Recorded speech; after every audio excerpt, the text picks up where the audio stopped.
전국판세 보니까 이제 20% 정도에 가깝게 개표가 진행됐는데 특징이 있다면 41.4%로 예상됐던 문재인 후보가 아직은 38.7% 정도, 아직 80% 남아있으니까 봐야 되겠지만 40%를 넘어서느냐가 또 포인트가 될 것 같고 또 홍준표 후보는 23.8% 정도 예상이 됐는데 그보다는 한 4% 더 나오거든요. 네. 이게 이제 어떻게 될지도 남은 개표의 포인트라고 보는데 어떻게 보십니까, 진 교수님은? 네, 추세를 보게 되면 점점 이렇게 벌어지고 있지 않습니까? 네. 그래가지고 그 출구조사에 수렴해 가는 과정으로 지금 보이고 있습니다. 네, 네. 그런데 전반적으로 지난번에도 그랬고 실제로 보수표가 약간 적게 계산되는 건 있어요. 아, 샤이 보수가 있었다 그렇죠. 보시는가요? 출구조사에조차도 그게 나타났거든요. 네네. 지난번 대선에서도 약 2% 정도 보수표가 더 많이 나온 걸로 알고 있습니다. 그래서 아마 그런 현상은 이번에도 있지 않을까 싶습니다. 네. 근데 문재인 후보 선거 기간 내내 적폐 청산 아주 강조를 했잖아요. 네. 그런데 그 적폐 청산의 동력을 얻으려면 적어도 40% 이상 정도는 좀 받아야 되지 않을까 싶은데요.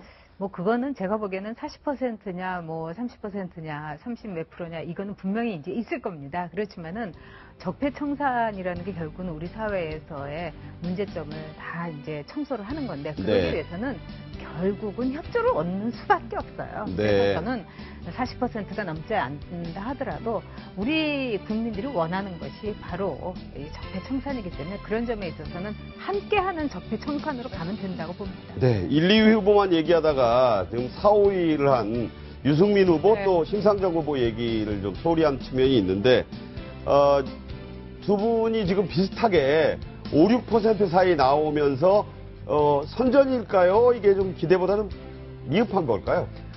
그 양면이 다 있는 것 같습니다. 네, 유승민 후보 같은 경우는 사실은 그 보수의 주도권을 놓고 다퉈야 되는데 턱없이 부족한 그 지지율을 좀 받고 있는 것 같고 네. 그럼에도 불구하고 젊은 층들로부터 보수가 지지를 받을 수 있다는 가능성을 보여줬던 거 굉장히 높이 평가하고요. 사실은 이제 그 심상정 후보 같은 경우에는 한 5.6% 지금 나오고 그렇죠. 있어요. 중간에 이제 11.4% 여론조사도 나왔고 대충 여론조사가 7에서 8%였는데 네. 그 보면은 그 중에서 지지를 처리할 수도 있다라는 게 그 절반이었거든요. 아, 그분들은 그때도? 이제 밴드웨건 현상에 의해서 또 이제 옮겨간 것으로 보입니다. 이제 사실 그게 지지율이 여론조사의 지지율은 어음이었죠. 네. 현금이 아니었죠. 약속어업이란 말씀하셨는데. 그렇죠. 네. 그런데 바른정당 유승민 후보 물론 여론조사보다 좀 선전한 것 같긴 하지만 일단은 네. 선거 보조금 받을 수 있는 10%도 안 됐고요. 네. 선거 직전에 소속 의원들이 탈당했어요. 네. 그리고 안에서도 김무성 의원이랑도 좀 갈등이 있다 이런 이야기도 있고 네. 선거 후가 더 걱정일 것 같아요. 글쎄요. 제가 보기에는 그럼에도 불구하고 유승민 후보가 저 정도 4등을 했다는 거는 상당히 유의미하다고 봅니다. 안주도 근데 이제 했고요. 문제는 예. 그 바른정당 유지하면서 갈 수 있을까요? 근데 이제 문제는 뭐냐 하면은 유승민 후보의 이 득표가 과연 어디에서 기인했느냐. 이 심상정 후보처럼 말하자면 정의당, 진보 정당의 가치를 설명하는 데서 그 득표가 기인한 것이 아니고 보수의 가치를 그렇게 설명을 했지만은 토론회에서 오르지 않았단 말이에요. 그런데 이 탈당파 의원들 때문에 동정표가 갑자기 모이면서 유승민을 나름 지켜줘야 된다는 그런 이제 젊은 그 보수 유권자들의 새로운 움직임이 있었던 거죠.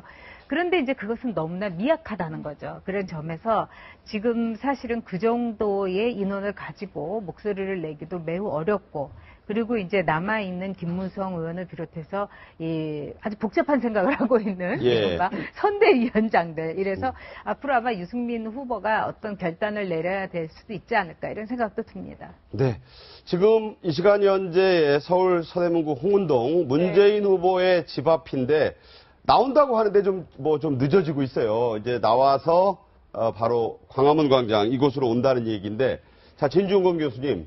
문 후보가 이제 오늘 나와서 아마 당사에서도 얘기를 하겠지만 광화문 광장에서 메시지가 나오지 않겠나는 생각인데 촛불 대선 얘기를 하면서 더불어민주당의 정부다. 그런데 더한 이야기 통합정부 비슷한 그런 어떤 메시지도 나올 수 있지 않을까요?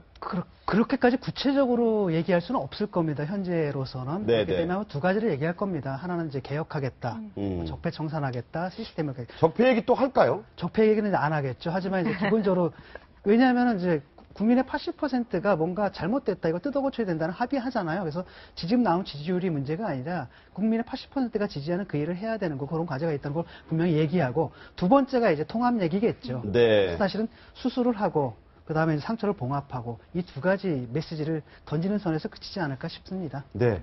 아까 그 지역별 판세를 보면 물론 뭐 이 자유한국당이 빨간색 당색을 쓰고 있지만 네. 대구 경북은 뭐 지역별 단위로 온통 좀 빨갛습니다. 그리고 부산 경남에서도 이 나누어 가지는, 그래서 이게 과연 이제 어떤 의미가 있을까, 뭐 여러 가지 이유가 나오고 있습니다만 전 작가께서는 어떻게 보시나요? 일단은 이제 그 보수가 아직도 나침판을 갖고 있지 못하다, 이렇게 봐야 되는 거죠. 방향을 아직 못 잡고 있습니까? 네. 길을 잃었는데 나침판을 가져야 되는데 그걸 손에 넣지 못하고 있는 거죠.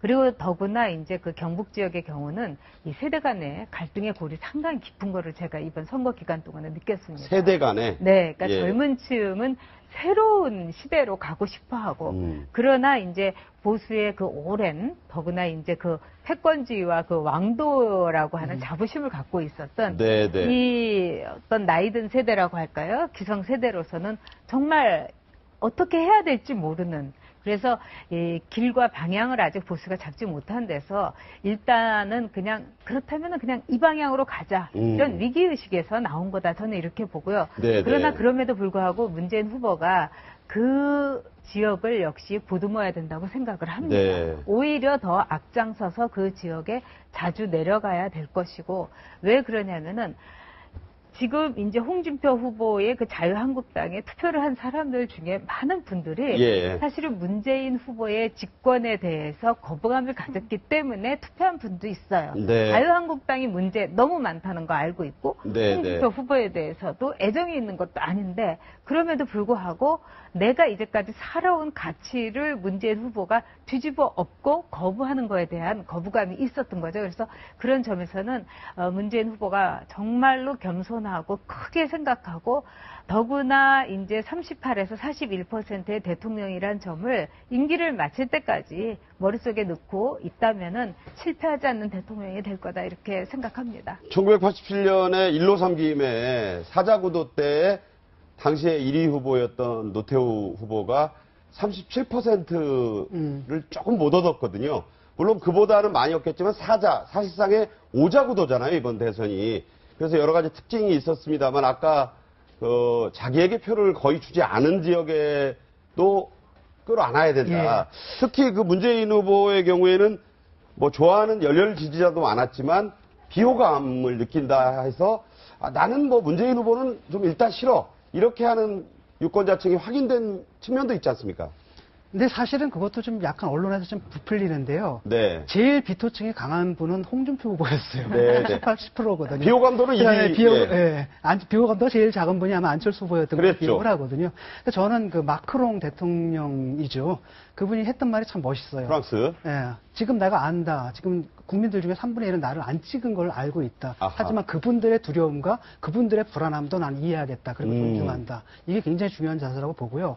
보수층에서 뭘 생각을 하셔야 되냐면 이게 굉장히 이게 일시적인 현상이 아니라는 겁니다. 아하. 지금 이게 뭐냐면 그 지역 대립이 무너지고 그 대신에 세대 대립이 됐잖아요. 그러니까요. 지금 보면 지역 구도를 갖고 있는 것은 TK하고요. 호남에서도 노년층들이에요. 나이 그러니까 드신 국민의당 분들. 지지자들도 예, 예. 나타나고 있단 말이에요. 분석 결과는 나오고 있습니다. 그러니까 밑에 층들은 사실 지역 대립 구도가 없다라는 겁니다. 젊은 층과 이제 40대 이하. 예. 근데 노년층 분들은 좀 퇴장하는 세대고 커오는 세대잖아요. 그렇다면 보수가 생각을 해야 되는 거예요. 지금 이래가지고 되겠느냐. 그러니까 올드한 분들에게만 이렇게 기대서는 안 되는 시대가 오고 그러니까 있다. 젊은 세대한테 사랑을 받을 수 있는 보수가 돼야 되는 겁니다. 그래서 그 보수들 굉장히 많습니다. 젊은 세대들 중에서 말을 못해요. 왜? 다들 이러니까 보수라고 하면 다들 손가락 쓰다니까 진짜 샤이 보수는 젊은 층에 많아요. 근데 요번에 그 젊은 층들이 못 붙었던 게 유승민 후보 탓도 좀 있지만 저는 가장 중요한 게 안철수 후보라는 팩터가 있었어요. 네, 네. 글로 많이 갔습니다. 당선 가능성이. 그래서 예, 사실 예. 안철수 후보가 없었다라고 한다면 그 중에 한 절반 정도는 유승민 후보랑 이쪽으로 붙었을 것이고, 그랬다면 홍준표 후보랑 아마 대등한 대결이 됐겠고, 그럼 저거 이길 수도 있었고요. 만약에 그 상태에서 대선 토론을 나갔다고 생각해 보세요. 네. 판 모르는 거죠. 근데 보수의 커다란 이제 그 위기를 지나서 이제 보수의 시대가 끝났다 이렇게도 볼 수가 있습니다. 네. 그렇기 때문에 보수가 완전히 새로워지지 않으면은 네. 정말 힘들죠. 네, 두 분들의 얘기가 내용과 이 면에서 공통된 부분도 있고 선명하게 또 이렇게 대비되니까 듣는 분들은 여러 가지 생각을 하시면서 듣지 않았을까 싶고요. 저희가 방송 예정 시간보다 문 후보 기다리느라고 네. 한 10분 정도 더 했습니다. 근데 아직 일부 이제 스태프들이 들어갔는데 아직 나오지 않고 있는데 아마 곧 나올 것 광화문광장으로 같아요. 출발할 때 곧 네. 나오면 이어지는 저희 특보에서 전해드리도록 하고 진중권 동양대 교수 그리고 전여옥 전 의원 전여옥 작가와 나눈 뉴스 특보 여기서 줄이도록 하겠습니다. 오늘 나와주셔서 말씀 잘 들었습니다. 고맙습니다. 아, 네.